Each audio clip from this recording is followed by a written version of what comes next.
mga bay, kabalo ba mo ko sa kani?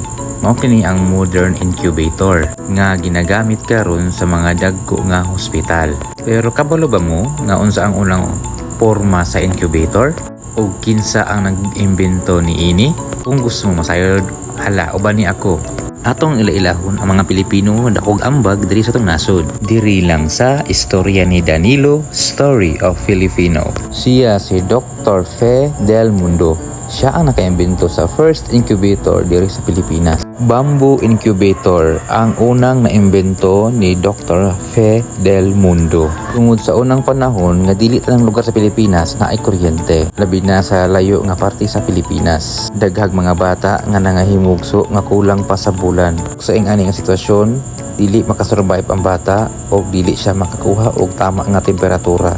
Nahimutang nga anghel gipadala sa langit si Dr. Fe del Mundo sa mga bata tungod sa iyang naimbento nga bamboo incubator. Nahimong inspirasyon ni Dr. Fe del Mundo ang iyang igsuon sa una nga 11 anyos namatay tungod sa dengue. Motong gipanumpa niya nga pohon siya motabang sa mga bata labi na tong mga nanginahanglan. Dili pod basta-basta ang mga na-achieve ni Dr. Fe del Mundo. Siya ang first woman nga na-admitted to Harvard University. Siya pod ang nahimong president sa Philippine Medical Association tungod sa taas niyang experience. Siya pod ang nagtukod sa first Philippine Pediatric Hospital nga karon ginatawag og Fe del Mundo Medical Center. Ug tungod sa dili basta-basta nga mga kontribusyon nga giambag niya diri sa Pilipinas, gituga sa iya ang pinakadako nga mga award diri sa Pilipinas. Isa na diri ang Ramon Magsaysay Award atong 1977, pagka 1980 gihatag sa iya ang titulo nga National Scientist of the Philippines.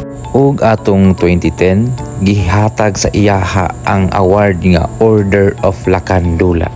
Ug atong 2011, 3 months before sa iyang ika-100 nga birthday, mitaliwan na sa laing kalibutan si Dr. Fe del Mundo. Pero iyang naambag diri sa Pilipinas nagpabilin hantud sa kahangturan. Ug dito lang tama na tong storya. Og nagustuhan ninyo, comment daw be ug unsa inyong gusto na pod ato ang hisgutan ng mga Pilipino na ambag sa ato ang nasod. Diri lang sa istorya ni Danilo, Story of Filipino. Hantod sa sunod na storya. Bye bye.